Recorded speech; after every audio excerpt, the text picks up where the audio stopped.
사우디에서 속보가 전해졌습니다. 한국의 우주항공청이 사우디의 우주청과 업무 협약을 맺고 한국에 적극적으로 협력하기로 했는데요. 무슨 사연인지 시작하겠습니다. 시청 전 좋아요와 구독해주시면 제작에 큰 힘이 됩니다. 안녕하세요. 저는 로버트 카슨입니다. 미국 나사에서 30년 동안 우주 프로젝트를 이끌어온 우주 전문가입니다. 사우디 정부가 추진 중인 대규모 우주 프로젝트를 평가하기 위해 국제자문단의 일원으로 초청받아 사우디아라비아의 리야드 국제공항에 도착했어요. 비행기에서 내리자마자 사막의 뜨거운 열기가 저를 맞이했습니다. 50도에 육박하는 온도에 숨이 막힐 정도였어요. 사막 한가운데 우주 프로그램을 구축한다는 발상 자체가 비현실적으로 느껴졌습니다. 하지만 공항에서 시내로 이동하는 동안 보이는 초연대식 건물들과 인프라는 분명 인상적이었어요. 프로젝트 브리핑 자료를 검토하던 중 이상한 점을 발견했습니다. 파트너 국가 목록에 미국, 러시아, 유럽연합과 함께 한국이 있었어요. 한국이 왜 여기 있지? 그들에게 선진 우주기술이 있나? 저는 즉시 동료들에게 물었습니다. 동료들도 저와 같은 의문을 가졌어요. 영국 출신의 동료는 아마도 가격 경쟁력 때문일 거라며 기술력보다는 저렴한 가격으로 수주한 게 분명하다고 단정지었습니다. 솔직히 말해서 저는 한국의 우주기술에 대해 잘 알지 못했어요. 물론 한국이 자체 발사체 누리호를 개발했다는 소식은 들었지만 그것이 얼마나 성공적이었는지 그들의 기술이 어느 수준인지는 제대로 파악하지 못했습니다. 제 머릿속에서 우주 개발의 선두주자는 여전히 미국, 러시아, 유럽이었어요.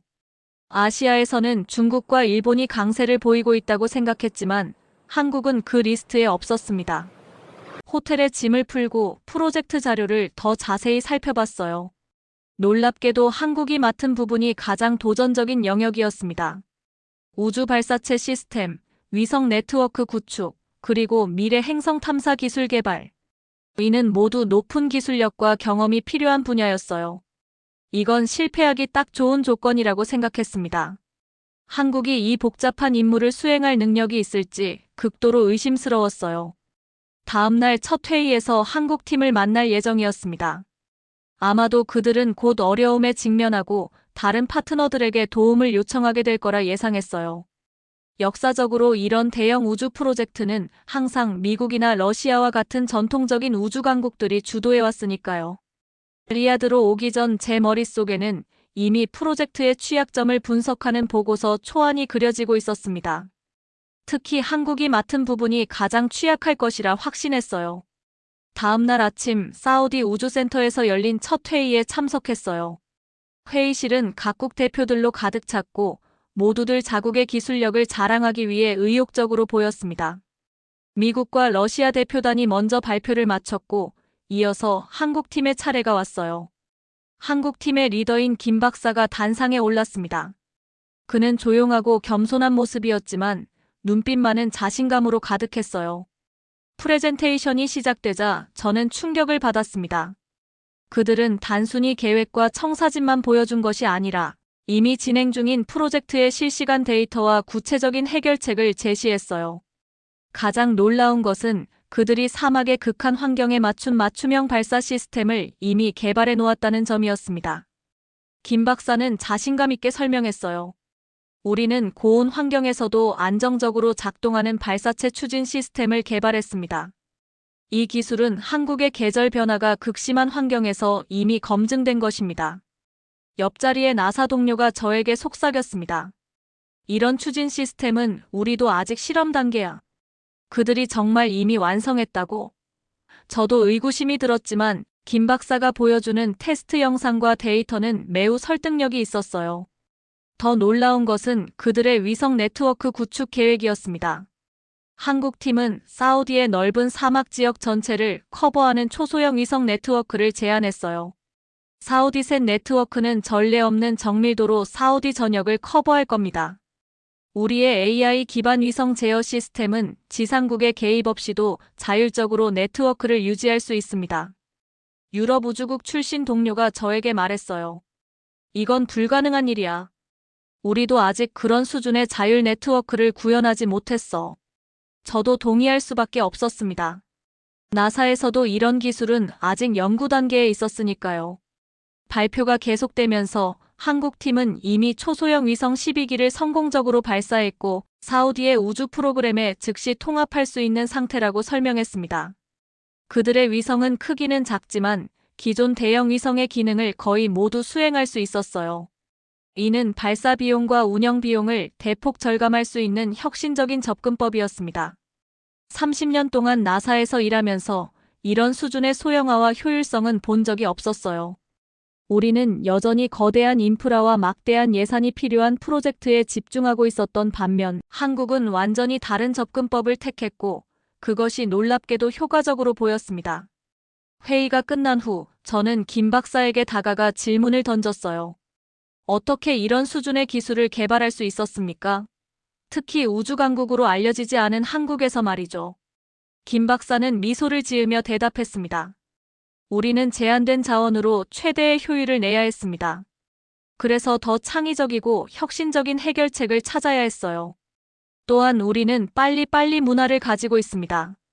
이것이 우리의 개발 속도를 높이는 원동력이 되었죠. 호텔로 돌아오는 길에 저는 깊은 생각에 빠졌어요. 오늘 본 것은 제가 기대했던 것과는 완전히 달랐습니다. 한국의 기술력은 제가 상상했던 것보다 훨씬 앞서 있었고 어쩌면 미국의 접근법보다 더 효율적이고 혁신적일 수도 있다는 생각이 들었어요. 내일 있을 한국의 위성 발사 시연이 더욱 기대되기 시작했습니다. 다음 날 아침 사우디 우주센터로 향하는 차 안에서 저는 여전히 어제 본 한국 팀의 발표에 대해 생각하고 있었어요. 과연 그들이 발표한 내용이 실제로 구현 가능한 것인지, 오늘 있을 위성 발사 시뮬레이션이 성공할지 의구심이 남아 있었습니다. 우주센터에 도착하자 이미 많은 사람들이 모여 있었어요. 사우디 정부 관계자들, 각국의 과학자들, 그리고 언론인들까지. 모두가 한국 사우디 공동 개발 위성 사우디 셋-K1의 발사를 보기 위해 모인 겁니다.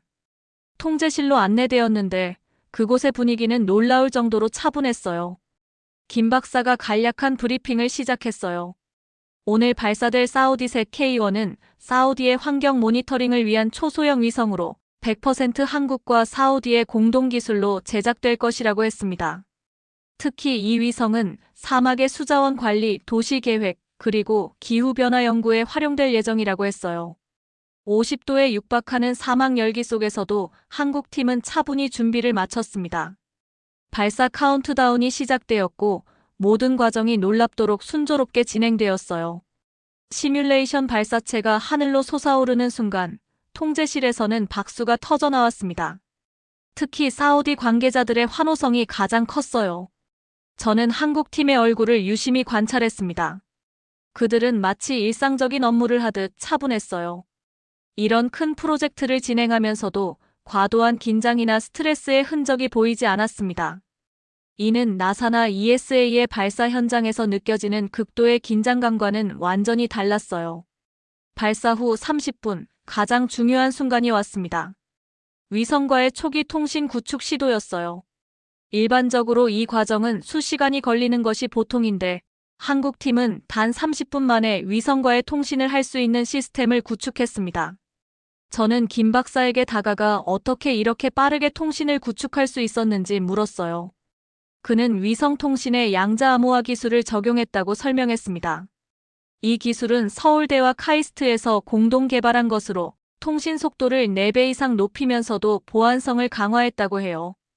양자 암호화 기술을 실제 위성 통신에 적용한 사례는 미국에서도 아직 연구 단계에 있었습니다. 저는 깊은 인상을 받았어요. 한국이 이론적인 연구를 넘어 실제 응용 단계까지 발전시켰다는 사실이 놀라웠습니다. 화면에는 사우디 사막의 고해상도 이미지가 나타났습니다. 이미지 품질은 예상보다 훨씬 뛰어났어요. 초소형 위성임에도 불구하고 기존의 대형 위성에 버금가는 이미지 해상도를 보여주었습니다. 사우디 과학자들은 이미지를 보며 흥분을 감추지 못했어요. 그들은 즉시 데이터 분석을 시작했고 지하수 위치 파악과 사막 녹화 계획에 이 데이터를 활용할 수 있다며 기뻐했습니다. 통제실을 나오면서 저는 깊은 생각에 잠겼어요. 오늘 목격한 것은 단순한 위성 발사 성공 이상의 의미가 있었습니다. 한국은 우주기술에서 이제 더 이상 후발주자가 아니었어요. 그들은 혁신적인 접근법과 효율성으로 새로운 표준을 만들어가고 있었습니다. 다음 날 아침 사우디 우주청 본부에서 열리는 한사우디 우주협력 세미나에 참석했어요. 회의장은 이미 많은 사람들로 북적거렸습니다. 사우디 정부 관계자들뿐만 아니라 세계 각국의 우주 산업 전문가들과 투자자들도 자리를 가득 메웠어요. 세미나가 시작되기 전 로비에서 미국 대표단과 이야기를 나누었습니다. 그들도 어제 있었던 위성 시뮬레이션에 대해 이야기하고 있었어요. 처음으로 미국 동료들의 태도에서 한국에 대한 존중이 느껴졌습니다. 어제까지만 해도 그들은 한국을 단지 가격 경쟁력 있는 후발주자 정도로 여겼지만 이제는 기술적 경쟁자로 인식하기 시작한 것 같았어요. 세미나가 시작되었고 우주항공청이 이끄는 12개 한국 기업들이 차례로 자신들의 기술과 역량을 소개했습니다. 첫 발표자는 한국항공우주산업이었어요. 그들은 사우디 환경에 최적화된 발사체 시스템을 소개했는데 특히 고온 환경에서도 안정적으로 작동하는 추진 시스템이 인상적이었습니다. 이어서 세트레가이의 발표가 이어졌어요. 그들은 15cm 크기의 초소형 위성으로 이렘 해상도의 지구 관측 기술을 선보였습니다. 이 정도 크기의 위성으로 그런 해상도를 구현한다는 것은 미국에서도 아직 실현하지 못한 기술이었어요. 발표자는 이 기술이 어떻게 사우디의 사막 관리와 도시 계획에 활용될 수 있는지 구체적인 사례를 보여주었습니다. 한화 시스템의 발표는 더욱 충격적이었어요. 그들은 우주궤도에서의 서비스 기술을 소개했는데 이는 고장난 위성을 우주에서 직접 수리하거나 연료를 보급하는 기술이었습니다. 미국에서도 이 기술은 아직 초기 개발 단계에 있었는데 한국은 이미 실험 단계를 넘어 실용화 준비를 하고 있었어요. 이노스페이스는 재사용 가능한 로켓 엔진 기술을 선보였습니다. 그들의 엔진은 기존 로켓 엔진보다 30% 가볍고 연료 효율성은 15% 높았어요. 이는 스페이스X와 같은 미국 기업들도 달성하지 못한 수준이었습니다. 각 발표가 끝날 때마다 사우디 관계자들의 열렬한 박수가 이어졌어요. 특히 한커민스페이스의 AI 기반 위성 영상 분석 기술에 대한 관심이 뜨거웠습니다. 그들의 AI 시스템은 위성 이미지에서 수자원의 위치를 자동으로 식별하고 토양 상태를 분석해 농업 적합성을 평가할 수 있었어요. 사우디의 식량 안보와 물 관리에 즉시 활용할 수 있는 기술이었습니다. 나라 스페이스와 텔레픽스는 초소형 위성을 이용한 통신 네트워크 구축 기술을 발표했어요. 그들의 시스템을 사용하면 지구 어디서나 고속 인터넷에 접속할 수 있었고 특히 사막과 같은 오지에서도 안정적인 통신이 가능했습니다. 컨텍의 발표도 인상적이었어요. 그들은 우주 쓰레기 제거 기술을 선보였는데 이는 지구 궤도의 지속 가능성을 위해 꼭 필요한 기술이었습니다. 미국과 유럽이 이 문제에 수십억 달러를 투자하고 있는 동안 한국은 훨씬 적은 비용으로 효율적인 솔루션을 개발해낸 것이 놀라웠어요. 세미나 후반부에는 기업 간 네트워킹 시간이 마련되었습니다. 예상과 달리 미국과 유럽 기업들이 한국 기업들에게 먼저 다가가 협력을 제안하는 모습이 보였어요. 특히 미국의 주요 우주기업 CEO가 KAI와 함께 다음 세대 발사체를 개발하고 싶다고 공개적으로 선언한 것은 큰 충격이었습니다. 저도 한국 기업들에 관심이 생겨 여러 부스를 방문했어요. 그들의 기술적 역량도 놀라웠지만 더 인상적이었던 것은 비용 효율성이었습니다. 한국의 위성 개발 비용은 미국의 30% 수준이면서도 성능은 뒤지지 않았어요. 이는 나사와 같은 거대 기관들이 배울 점이 많다고 느꼈습니다. 세미나가 끝나고 호텔로 돌아오는 길에 저는 깊은 생각에 잠겼어요. 불과 3일 전만 해도 한국의 우주기술을 의심했던 제 자신이 부끄러웠습니다. 그들은 단순히 따라가는 국가가 아니라 독자적인 접근법으로 새로운 길을 개척하고 있었어요. 더 적은 자원으로 더 효율적인 솔루션을 만들어내는 한국의 방식은 미국도 배워야 할 점이라고 생각했습니다.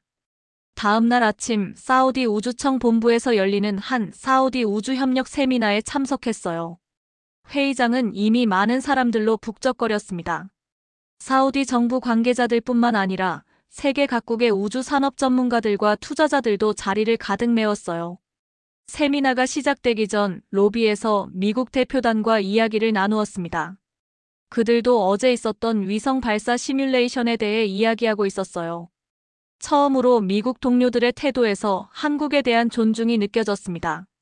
전날까지만 해도 그들은 한국을 단지 가격 경쟁력 있는 후발주자 정도로 여겼지만 이제는 기술적 경쟁자로 인식하기 시작한 것 같았어요. 한국의 발표자들의 설명이 있었습니다. 한국의 기술이 어떻게 사우디의 사막 관리와 도시 계획에 활용될 수 있는지 구체적인 사례를 보여주었습니다.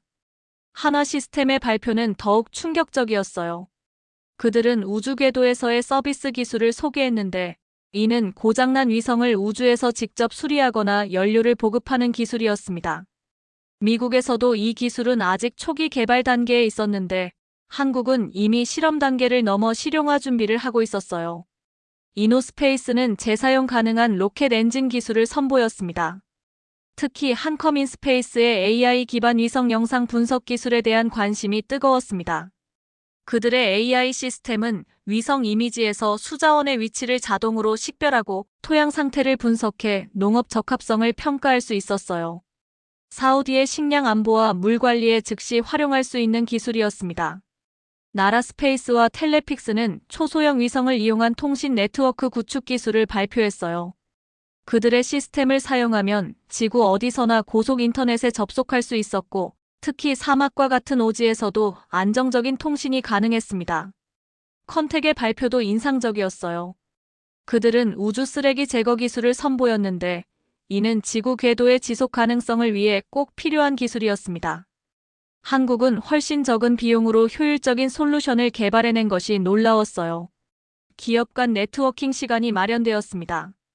예상과 달리 미국과 유럽 기업들이 한국 기업들에게 먼저 다가가 협력을 제안하는 모습이 보였어요. 특히 미국의 주요 우주기업 CEO가 KAI와 함께 다음 세대 발사체를 개발하고 싶다고 공개적으로 선언한 것은 큰 충격이었습니다. 저도 한국 기업들에 관심이 생겨 여러 부스를 방문했어요. 그들의 기술적 역량도 놀라웠지만 더 인상적이었던 것은 비용 효율성이었습니다. 한국의 위성 개발 비용은 미국의 30% 수준이면서도 성능은 뒤지지 않았어요. 회의와 세미나가 계속되는 가운데 저는 한국과 사우디 기업들 간의 실무 협의 세션에 참관할 기회를 얻었어요. 이 세션은 공식 세미나와 달리 실질적인 사업 논의가 이루어지는 자리였습니다. 저는 국제자문단의 일원으로서 객관적인 시각에서 이 과정을 지켜볼 책임이 있었어요.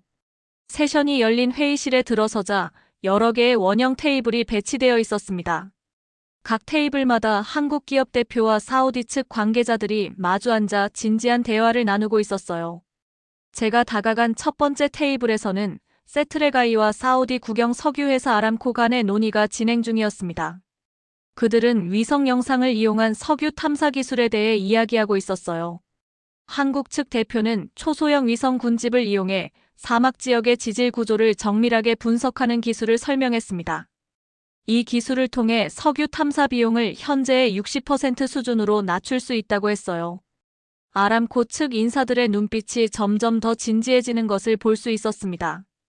다음 테이블에서는 이노스페이스와 사우디 투자청 간의 논의가 한창이었어요. 그들은 리야드 근교에 로켓 엔진 시험장을 건설하는 계획에 대해 이야기하고 있었습니다. 한국 측 대표는 사우디의 광활한 사막 환경이 로켓 엔진 테스트에 이상적이라고 설명했어요. 사우디 측은 이 계획에 즉각적인 관심을 보이며 투자 규모와 일정에 대한 구체적인 질문을 쏟아냈습니다. 세 번째 테이블에서는 한커민스페이스와 사우디 농업부 인사들이 회의 중이었어요.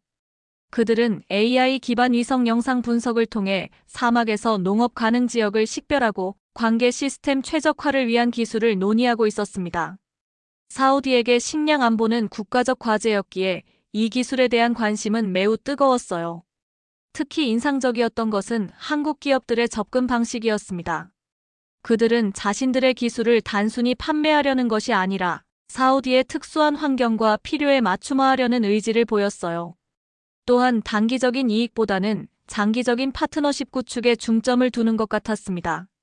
한쪽에서는 KAI와 사우디 방위산업청 간의 논의가 진행 중이었어요. 그들은 우주 발사체 기술의 이중 용도 가능성에 대해 심도 있게 대화하고 있었습니다. 우주기술이 민간과 국방 영역 모두에서 중요한 역할을 할 수 있다는 점에 양측 모두 공감하는 듯 했어요. 네트워킹 시간이 되자 저는 다양한 테이블을 자유롭게 돌아다니며 대화에 참여했습니다. 미국 나사 출신이라는 제 소개에 많은 이들이 관심을 보였어요. 특히 한국 기업인들은 미국의 우주 프로그램에 대해 많은 질문을 했습니다.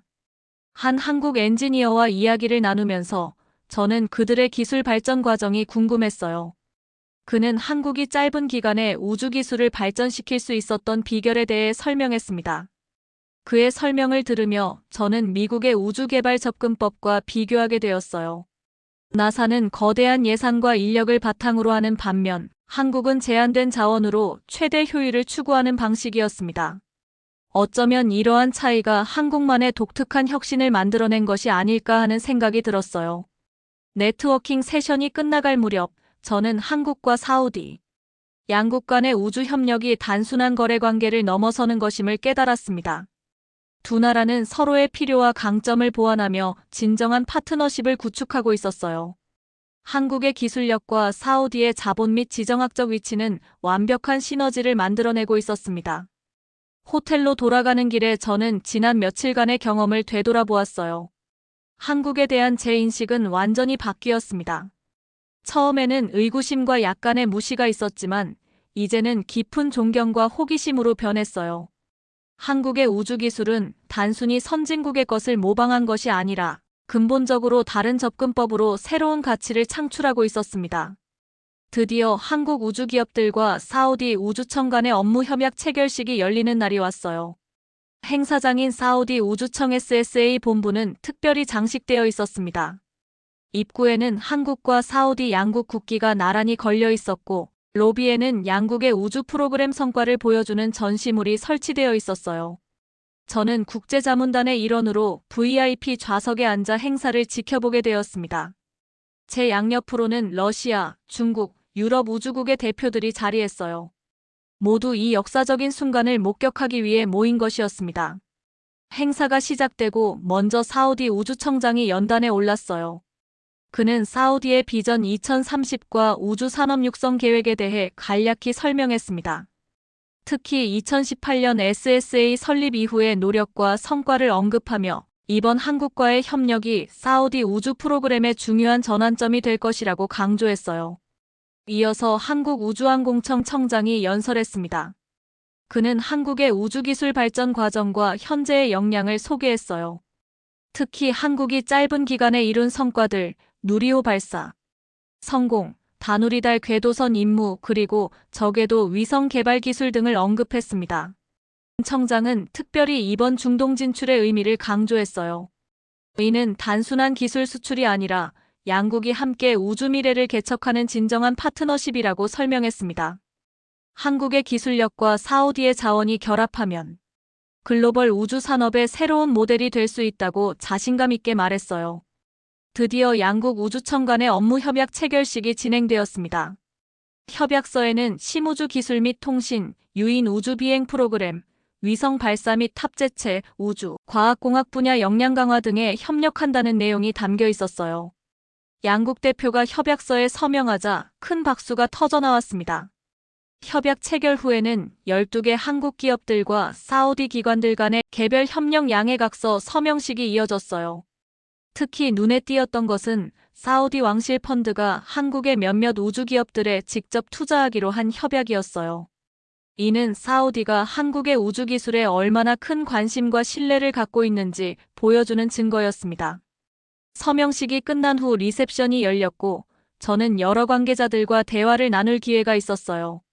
한 사우디 고위 관료는 한국을 선택한 이유에 대해 흥미로운 설명을 해주었습니다. 그들은 전통적인 우주 강국들과도 협력을 논의했지만 그들의 제안은 대부분 일방적인 기술 전수나 제품 판매에 중점을 두고 있었다고 해요. 반면 한국은 사우디의 필요와 환경에 맞춤화된 솔루션을 제안했고 기술 이전과 공동 개발에 적극적이었다고 설명했습니다. 한국 측 관계자들은 이번 중동 진출의 의미를 어떻게 생각하는지 물었을 때 그들은 이것이 한국 우주 산업의 글로벌화를 위한 중요한 이정표라고 답했어요. 특히 사우디와의 협력은 중동 전체로 사업을 확장할 수 있는 교두보가 될 것이라고 기대했습니다. 리셉션에서 만난 다른 국가의 대표들 역시 이번 협약에 큰 관심을 보였어요. 특히 미국과 유럽 대표들은 처음에는 약간 놀란 듯한 표정이었지만 점차 한국과의 협력 가능성에 대해 물어보기 시작했습니다. 이는 분명 한국의 국제적 위상이 높아졌음을 보여주는 징후였어요. 행사가 끝나고 호텔로 돌아오는 길에 저는 이번 출장의 의미를 다시 한번 생각해 보았습니다. 처음에는 단순히 사우디의 우주 프로그램을 평가하러 왔지만 결과적으로는 우주 산업의 새로운 패러다임을 목격하게 된 셈이었어요. 한국은 더 이상 추종자가 아니라 독자적인 접근법으로 세계 우주 산업의 새로운 지평을 열고 있었습니다. 미국으로 귀국하면 나사와 우주 산업계에 이번에 본 것들을 상세히 보고해야겠다고 생각했어요. 한국의 우주 기술과 협력 모델은 미국에게도 많은 시사점을 줄 수 있을 것입니다. 특히 효율성, 맞춤화, 그리고 진정한 파트너십 구축 방식은 우리도 배워야 할 부분이라고 느꼈습니다. 마지막 일정인 한마이너스 사우디 우주협력 원탁회의가 사우디 왕립과학원에서 열렸어요. 화려한 아랍 건축 양식의 건물 안으로 들어서자 원형 테이블이 중앙에 배치되어 있었습니다. 양국의 핵심 인사들과 국제 전문가들이 자리에 앉았어요. 회의는 양국 우주협력의 구체적인 로드맵을 논의하는 자리였습니다. 심우주 기술, 유인 우주 비행, 위성 개발 분야에서 앞으로 5년간의 계획이 제시되었어요. 논의가 진행되는 동안 저는 불과 일주일 전 제 생각이 얼마나 편협했는지 깨달았습니다. 한국의 우주 기술을 의심했던 저는 이제 그들의 혁신적인 접근법에 깊은 감명을 받고 있었어요. 회의가 끝나고 사우디 우주청장이 건배를 제안했어요. 그는 이번 협력이 단순한 계약이 아닌 우주를 향한 두 나라의 공동 여정의 시작이라고 말했습니다. 이제 귀국을 앞두고 저는 제 리포트의 마지막 문장을 작성했습니다. 한국과 사우디의 우주 협력은 단기적으로는 양국의 산업 발전에 기여하고 장기적으로는 글로벌 우주 산업의 미래를 함께 개척하는 중요한 협력 모델이 될 것이다. 비행기에 오르며 저는 사우디의 밤하늘을 올려다보았어요. 수많은 별들이 반짝이고 있었습니다. 그 별들 사이로 인류의 미래가 펼쳐질 것이고 그 여정에 한국이 중요한 역할을 할 것이라는 확신이 들었어요. 처음에 의심했던 제 편견은 완전히 사라지고 이제 저는 한국의 우주기술을 존중하고 배우려는 마음으로 가득 찼습니다. 오늘 사연은 여기까지입니다. 한국의 우주산업이 더욱더 발전되었으면 좋겠습니다. 시청해주셔서 감사합니다.